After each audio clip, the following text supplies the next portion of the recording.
السلام عليكم ورحمة الله تعالى وبركاته. وين السلام أصحابتي إذا ميل كستوا الدنيا دافئة هذا كتشوكتان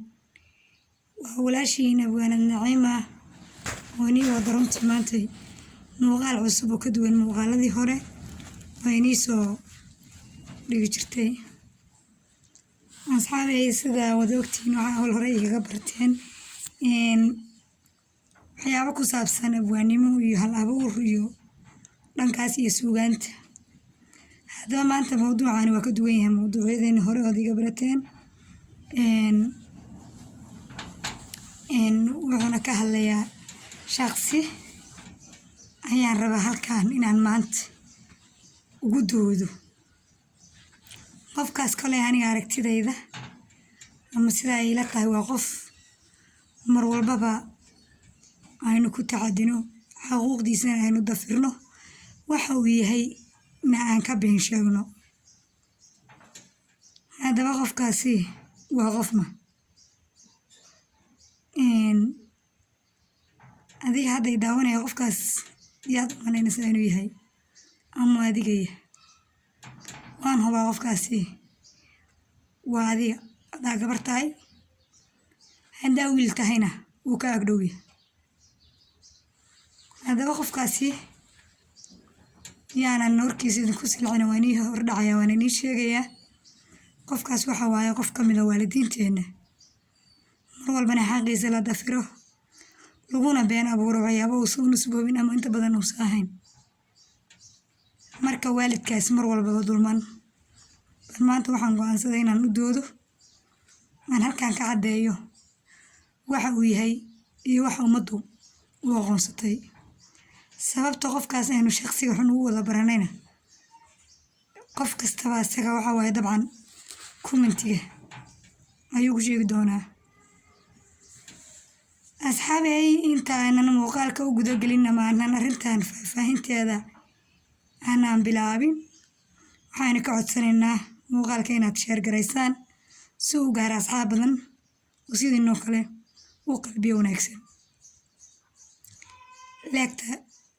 dhac ku siiya dhiirigelin bay noo tahay waa mahadsantihiin haddaba qofkaasi aan idiin sheegay waxa waaye qof soomaalida qaarkeed ay u taqaano aayo qaarna ay u yaqaanaan eedo qaarna ay u yaqaanaan islaanta aabbaha qabo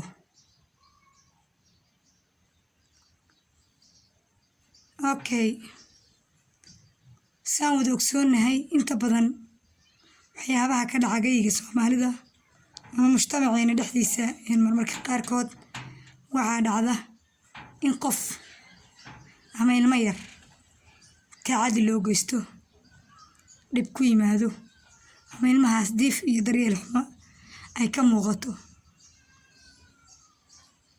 inta badan dadku ma dhaxan xataa ilmahani war gabadhan yartaa ma agoon baa xataa ma maqlaysa laakiin waxaad maqlaysaa tolo ma ayadeed baa haysata waxaad maqlaysaa gabar yaraa islaani halkaa ku dishi kaasaa laleeyahay alla tolow ma ayadeed bay ahayd islaanta dishi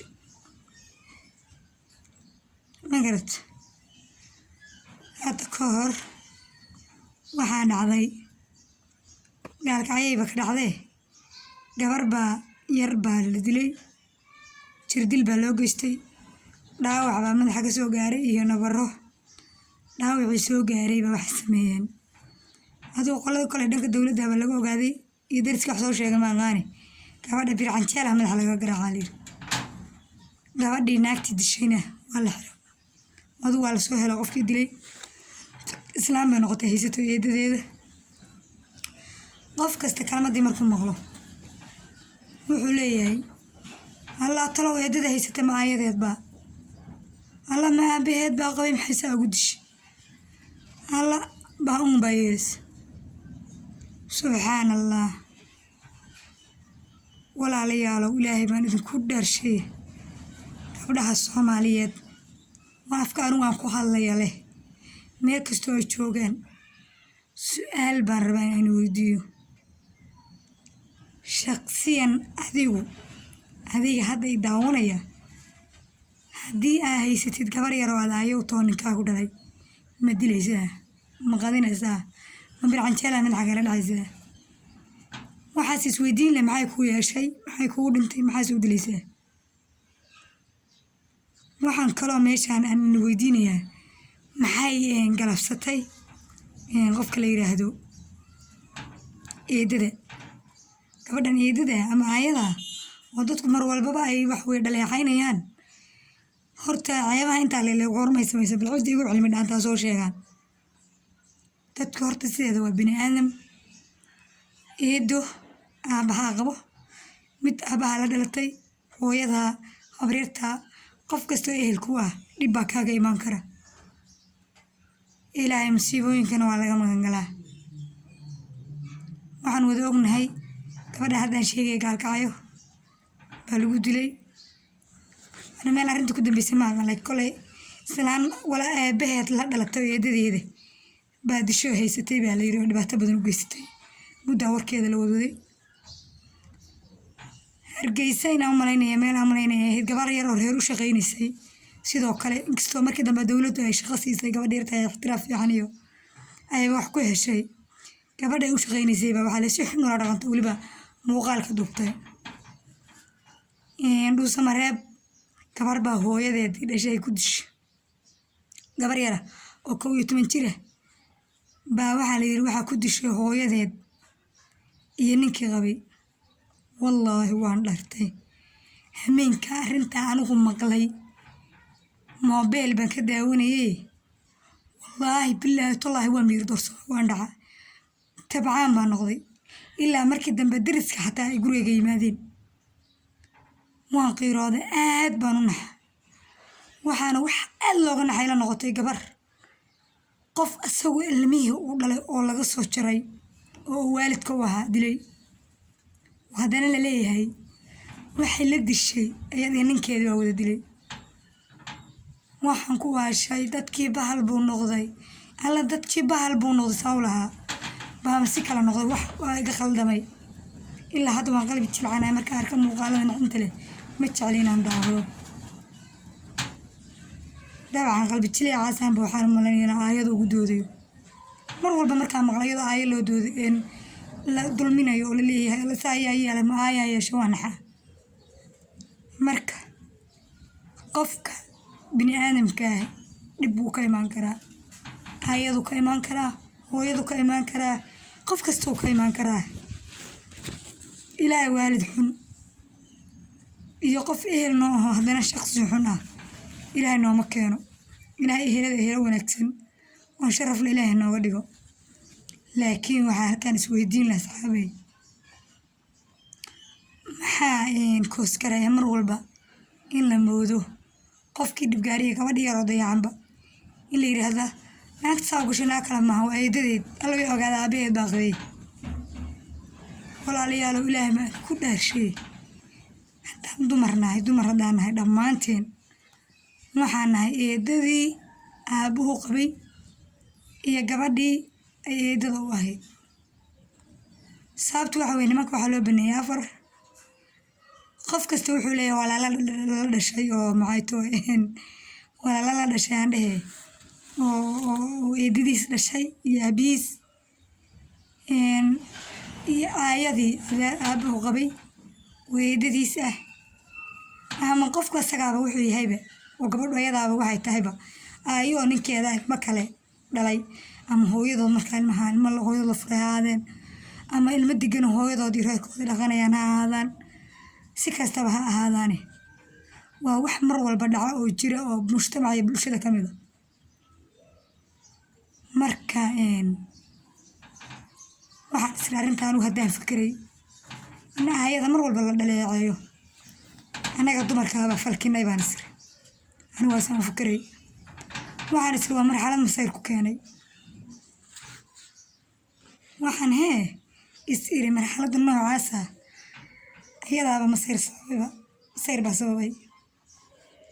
markaasaa qofkii heer wuxuu gaarayaa uu leeyahay ilmahayga naagtii lala qabay hadday arto naagtii lala qabay iyo wax noocaas haddaba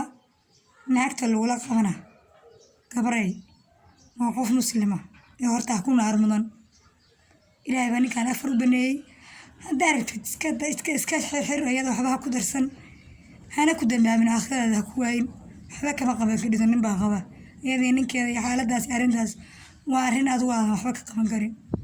دارت إنك قوا دبا وروح هذيك تشته حبك قمن كديد كقوا دادو وعك قبته هيركاس كديدين بربرسيدو وعك سميسنه مت كدم بيزاد وحبك قمن دوني كان كدم بيزاد وحبك قمن دوني وحنا قدر الله إلهي هدو قدر إنك ناكل قرصو وكل قرصنيه إلهي هدو قدر إنك إنه إلهي كومن درناده والمكان لنا ودليا لكن هذه وكبري وحكو سوية وقد مذو والله ما متره كلي جابا قلي دونا وحكو راعي أنا عمل كاجاتره إنا دنوبتي أنت على كوكش نعيب أقبتي سلامة الغلاق قبو نعيب كأد أقبتي هير إنه كوجارسيو لقى عجش كي المهدي يا وتون كنت على الصومالي كده على اللي هي معه هاي تو إن لو شكيني معنا قف كده بقارو آية مسير كمرحلة ده الصبي ورتدمروا إلهي أنت بقنا نسكدين وحواي إلهي هلا بقى آية أنا حتقول بكهلا قدامي إنه آية ولا هنشري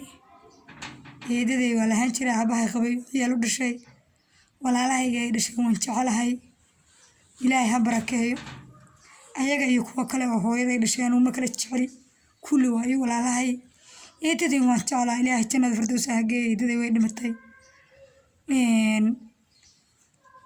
واللي بهاليد ما هينه تاس بعيال وهو دشي عبها كبر كنا واقبي عيال معيتو هبلا بانهين قف أن عملين متشرين وهذا يعني قيد شيء ولا لا يا بهاي دل كورساتي بحشري وهي أنك عندي ترى وأنا قتعش إلا حضرتنا وهي هي يدو سكول سكوتر يوم أنا يعني سايبة كاي دويهم مركب أنا هذا لا يا قبله مسير كهير كاس بهدود جارسينيو مسير كهلا سلو مسير كهاي لقيتنا سلو ده لقيتنا سلو وبشرعي وبهرين ترتوا بس كان معني ياي الله الله حبس الله سبحانه وتعالى عبسيديس قلبي إني زكابحين ويسن كوو كلف المسير كوو هيا اللي قوتهمو المهيرو المهاجر لدشي وما أذوه هيسيد أموها واي كاقدو هذه بومهدسنتين وأنا السلامية أركتدي إن أنا أصحابي نوري بقيت هوسي كومنتيجا بالآيات وهذا خير درنتها هنا كومنتيجا دونا هدي هاي تقفل الدلميين وحاوي سيدو كله إن شاء الله هدي ما إذا يكون هذا عليه أصحابي سيدو ونكسنوا حشمد كترتوا وقتين نوه رسان السلام عليكم ورحمة الله تعالى وبركاته.